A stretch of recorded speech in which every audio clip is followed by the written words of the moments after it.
Hello, welcome everyone, we're happy to bring you another recap video. Don't forget to like and subscribe. Be raining heavily as the moon was shining in its full glory, making the azure sky look darker than usual. A group of men were in search of something at the hillside in the city's suburbs. They wore hard hats and headlights. While working, they dug into the soil so deep that a jade-colored box, seemingly a coffin, was discovered. Using great force, they opened it up to see a lady dressed in red without any sort of burial objects. The female corpse was perfectly intact. She looked like a healthy person that was just asleep, looking fresh as ever. It looked like an actual real person, not a day above someone young. She was beautiful.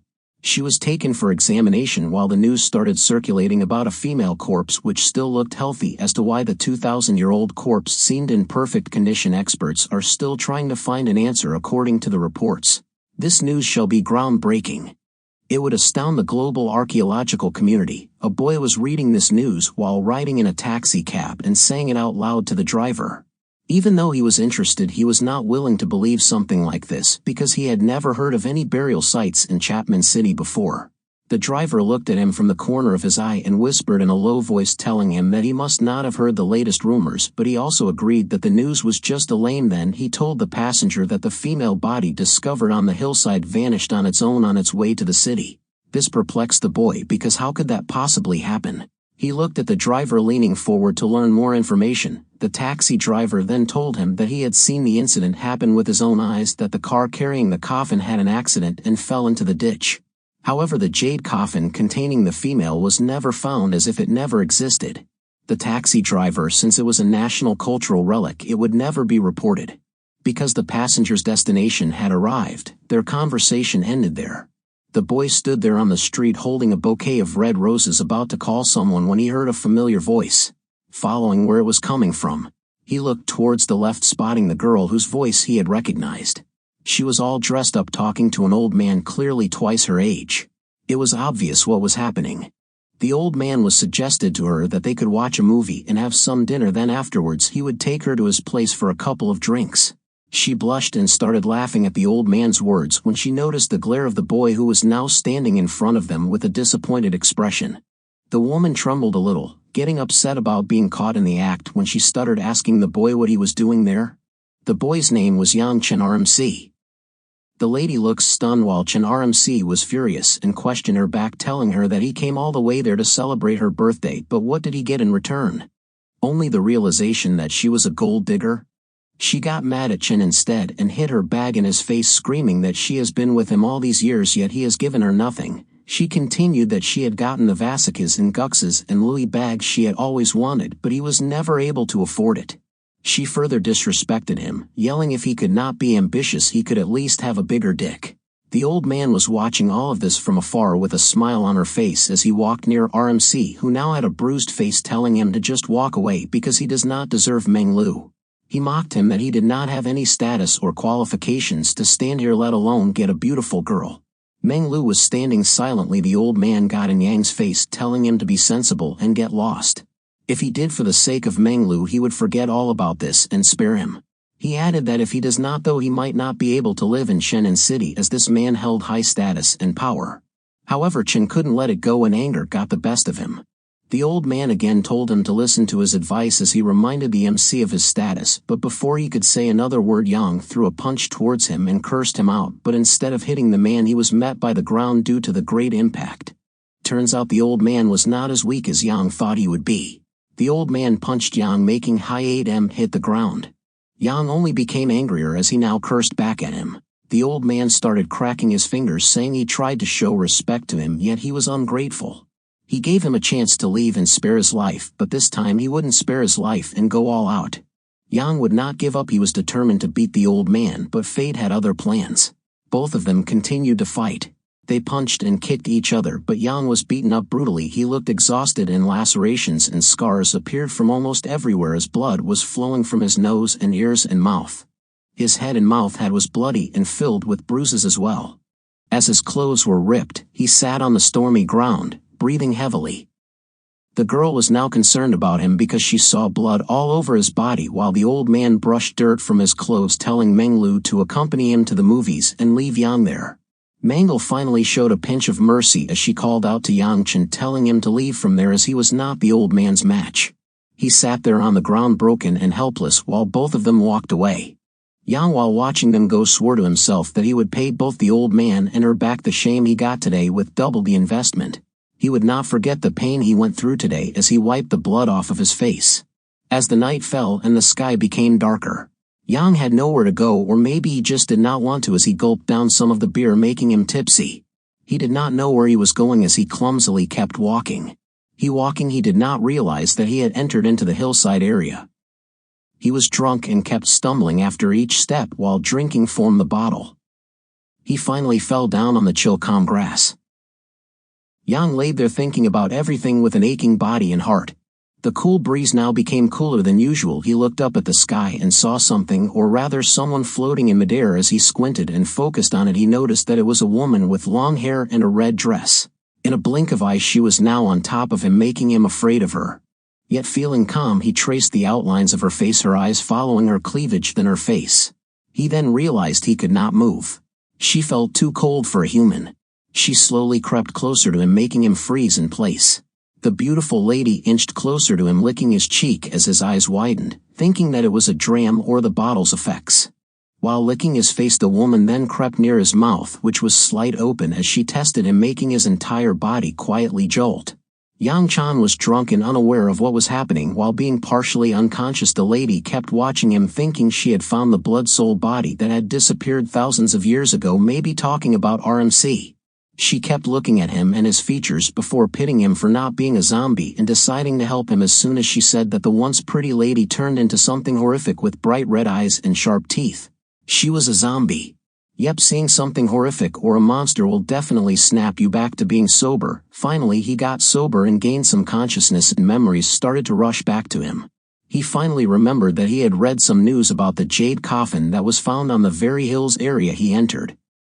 His eyes widened, staring at the horrifying woman in front of him with veins bulging out and creeping on the sides of her face.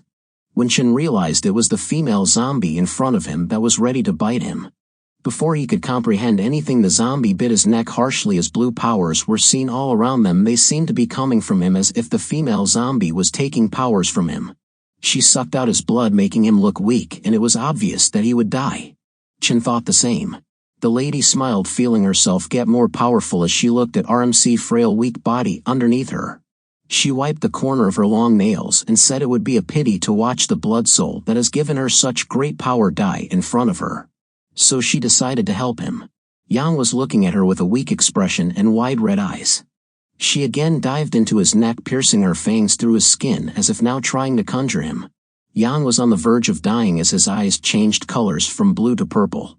Yang suddenly felt himself gain huge strength as his hand flew into the air, pushing the zombie off of him. She flew into the air, staring at him from a distance, watching him slowly get up. All of a sudden, Chan jumped up into the air way above trees, making him shocked that he could jump this high. He was afraid of whatever was happening to him as he stood in place for a moment before deciding to try to get down. He applied some force downwards and landed safely on the soft grass. He was unhurt but could not believe that he was floating in the air just now. He stood up and looked at himself with hands shaking, thinking whether he had gained supernatural powers for him to perform such things, or was he dreaming and still suffering from the beard. He tried to call after her, wanting her to wait because he might have more questions, but she never responded and vanished. He picks up the scroll on the ground. He sighed, saying that if the given scroll does not work, then he would have no way to complain to her. RMC then sat down on a rock roll, opened the scroll in hopes of learning something, but instead he was left dumbfounded because he could not understand a thing. There were illustrations in a language he couldn't understand, which made him irritated. Thus he decided to go home with it as the night grew darker. He found a taxi to take him home. He then sat at the back seat thinking about everything that had happened in the hillside of the female zombie, who will now be named Shan Ling. He was thinking about how he met a real zombie today, the one he had been reading about a while ago, who turned out to be very cute, and not only that, but she had also changed him into a zombie. He put his hand against his mouth, thanking the stars that he didn't have fangs or nails like her, or he'd become the latest headline of tomorrow's news that someone saw a male appearance of a walking zombie.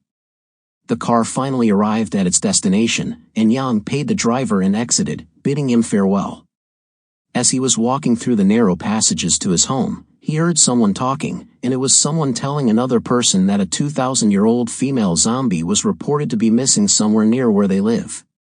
This made Yang's eyes almost popped out of his socket. Yang was listening to these people talk about the missing corpse of the female zombie as he inched closer to the voices in order to hear better. One of them said that he has heard strange noises somewhere and maybe it is the zombie making those noises, while another added that if they were to find the corpse that would make them rich. Another scared voice joined them telling them to stop talking about the corpse of the woman because it was a zombie, and the topic was scary. It would ruin their reputation as robbers.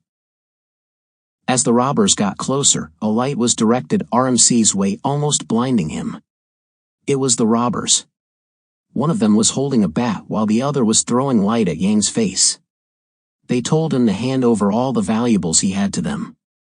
Yang casually denied their demand as one of the goons thought they had come across a poor guy, while the other pointed his bat and ordered his men to beat Yang so bad he would surrender whatever he had quicker. But Yang Chen just chuckled and decided to invite them to a meal, but only enough that he could afford.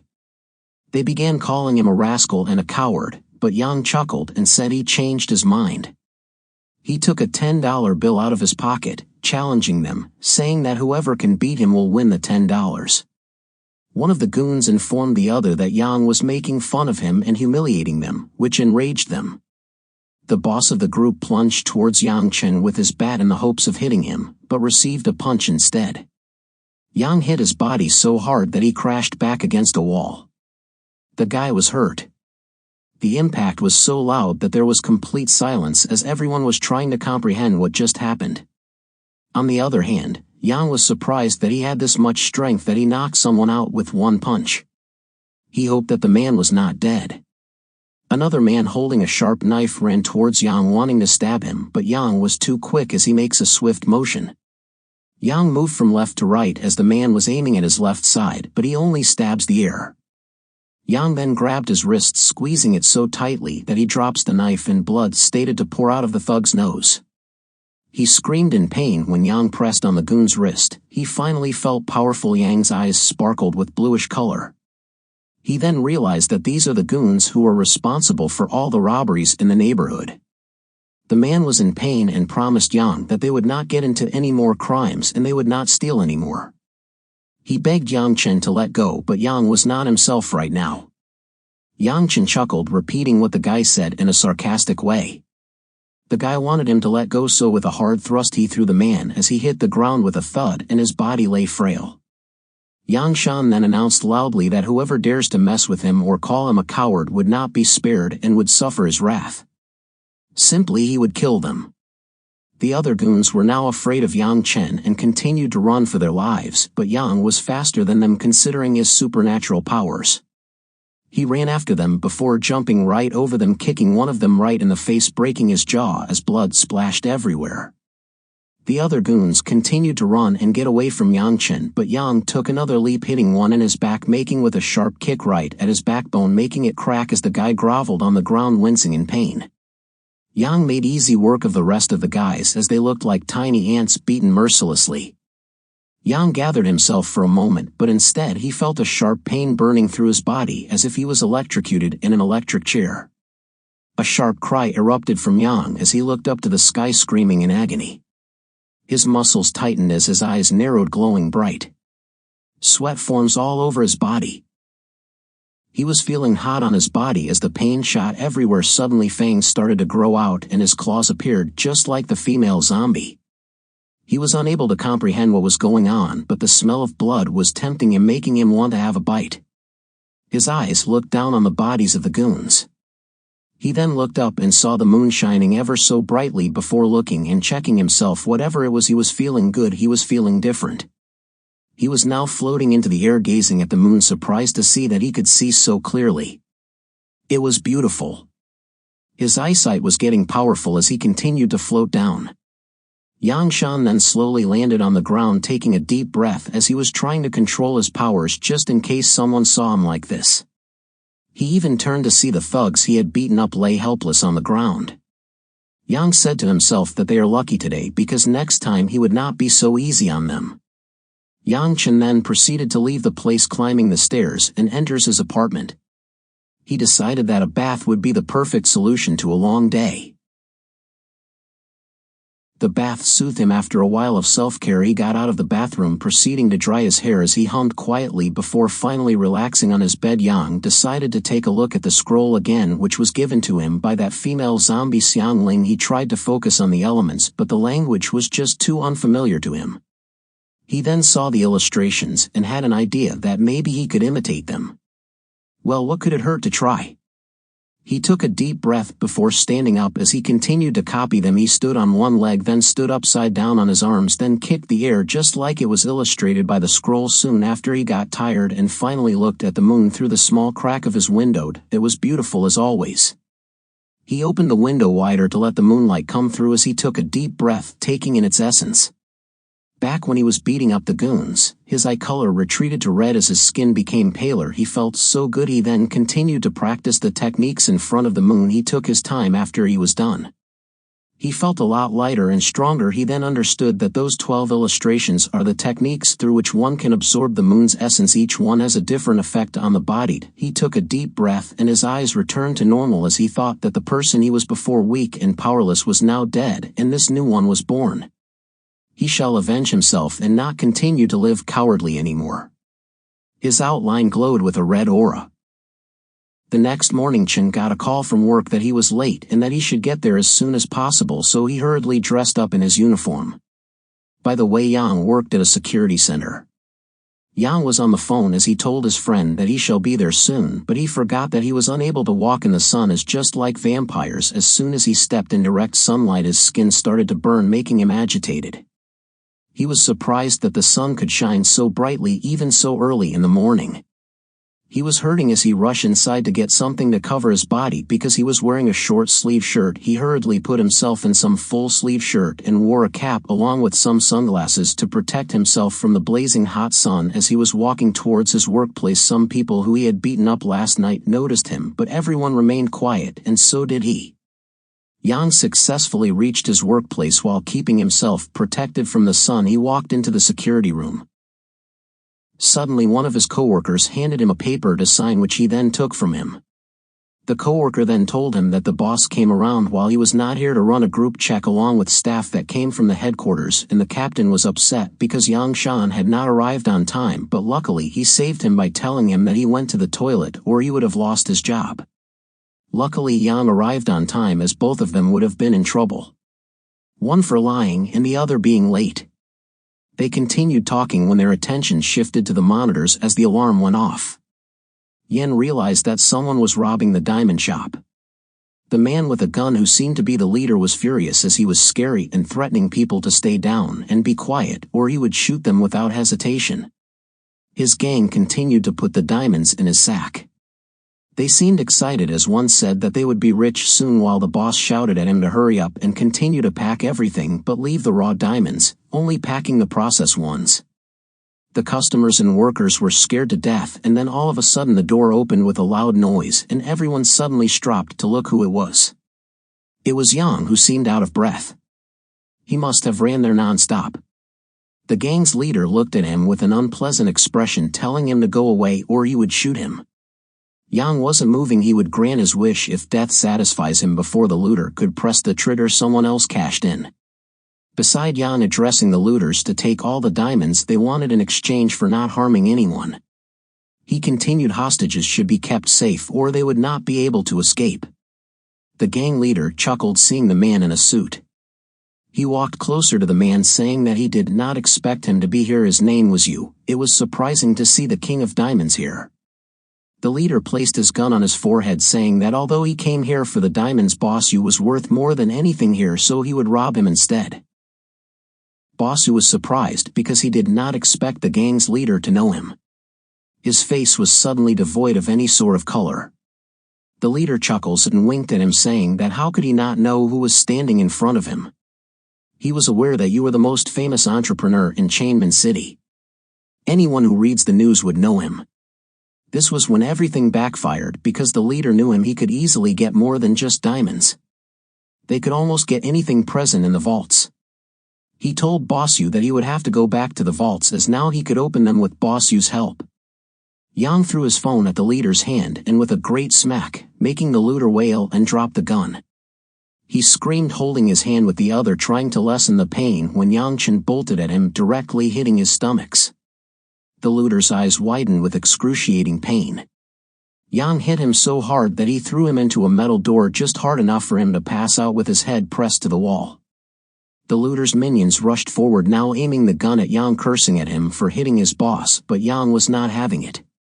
His powers took over his body as he flew towards him in a swift motion, but before he could grab the man, he pulled the trigger, shooting Yang right in his chest. The gunshot made everyone duck down, but the bullet, instead of going through Yang's chest, it just fell down on the ground as if it hit a wall or superhero. Everyone was shocked and stunned. Well, everyone but Boss Yu, who thought that he might be wearing the legendary martial arts iron vest. He was more interested in knowing who he was and why he had been hiding it for so long. He kept thinking that because of this it would be more difficult to accomplish the orders Madame Chu had given him. On the other hand, Yang was burning in rage as he got a hold of the man who tried to kill him. He kept begging him to let him go and calling him a freak since the gunshot did not affect him. Yang chuckled, saying that he was just a normal security guard who was trying to assume everything was safe and ran smoothly. He was just doing his job, as he twisted the man's arm, making him shout at him with tears down his face. Yang then turned around, noticing another man trying to hit him with a stone hammer, but it didn't work, and he begged him to spare his life. Yang was done at this point because they kept trying him only to get beat up. He kicked the man in the neck, making him unconscious, while the rest of the gang went down on their knees, pleading to him not to do anything more to them, and they shall not ever do anything like this, and they blamed their battered leader for all of this. Yang did not take the bait because they were acting brave a while ago. Suddenly the sound of police cars was heard. They were getting closer and there to investigate and arrest the goons who were now brutally beat up. Later, after the incident took place, Yu immediately went to a mansion. It was Madame Chu's house. He parked his car and went inside to meet her. He was told to go to the garden where meet a lady in red who was busy indulging in yoga activities. She was Madame Chu. Boss Yu called her out, fixing his glasses, as she immediately recognized his voice. Her eyes remained closed while she continued with her yoga. She asked his reason for stopping by at such an hour late in the afternoon. Since it's rare for him to stop by at all, she assumed it was good news and the job was done. He nodded, checking his phone, telling her that he had finally found a suitable triggerman for her and he had already sent his information to her via WeChats. She nodded, taking her phone, proceeding to surf the information. Age was 24, while he was an orphan adopted by an unmarried man. His real parents' identity was unknown. She continued to read about his education. He studied till high school and had no bad reputation or criminal records and had no social status and now work at their jewelry factory. Miss Chu looked at you with a worried expression as he told her that the boy is suitable for the job. The chap's character was good, and he was willing to take responsibility for him. Miss Chu noted, saying that she was not worried about him but her daughter Ling. For him. Miss Chu noted Ling had already chased out a number of bodyguards. She was the problem because she was too pampered. Hopefully this time will be different. Later that day, Yu invited Yang to his office and he arrived a while later, asking him why he requested him.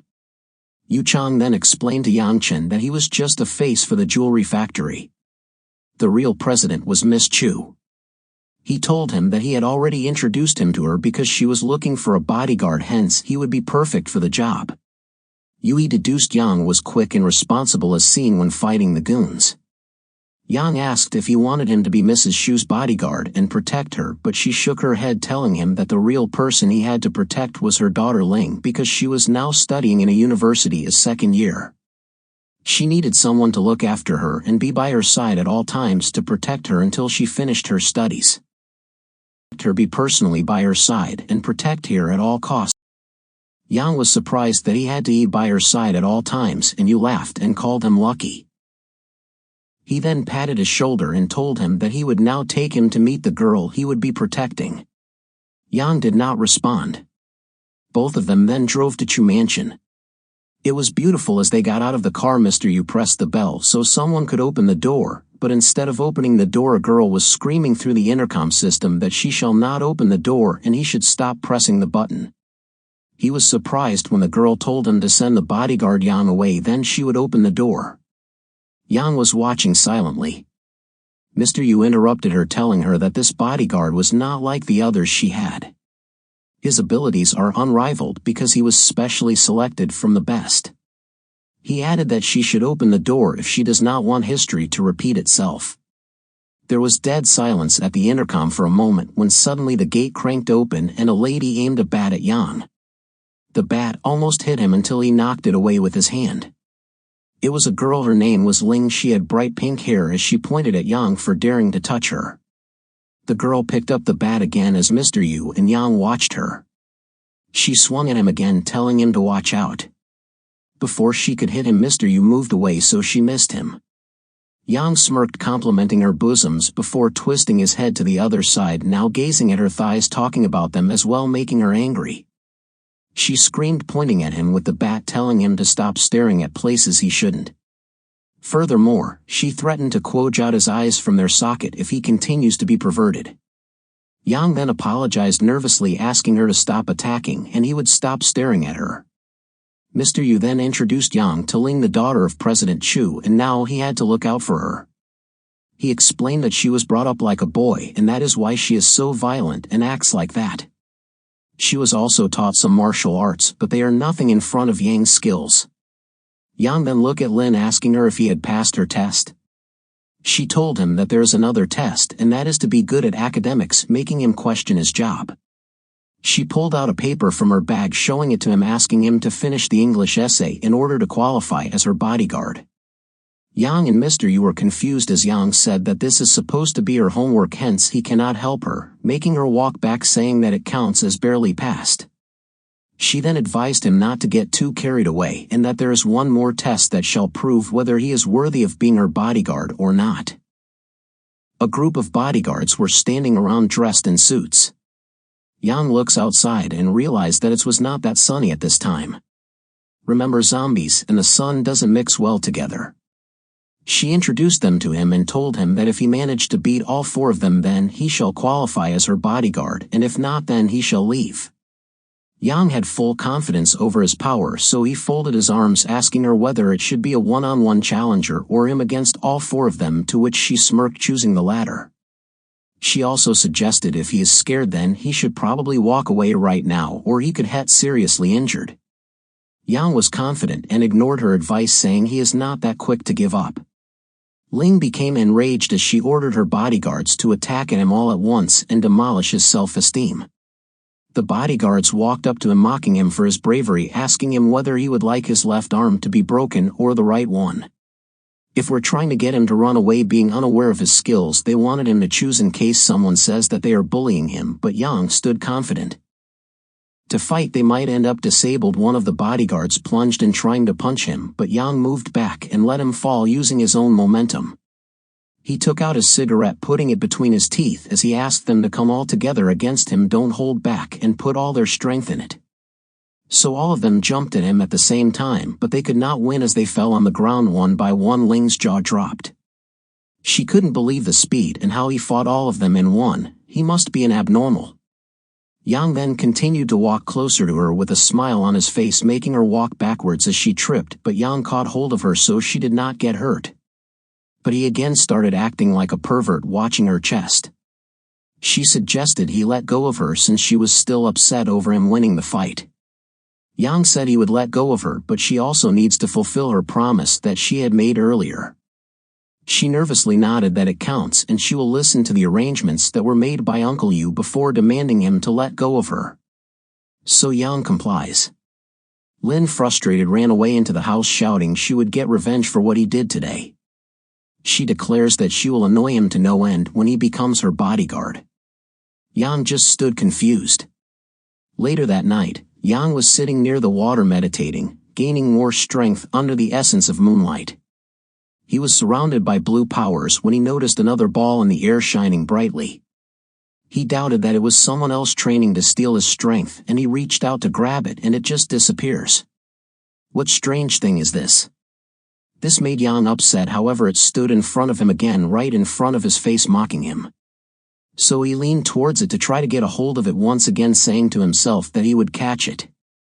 The little white ball flew into the air as Yang flew behind it trying to catch it, but it kept running away.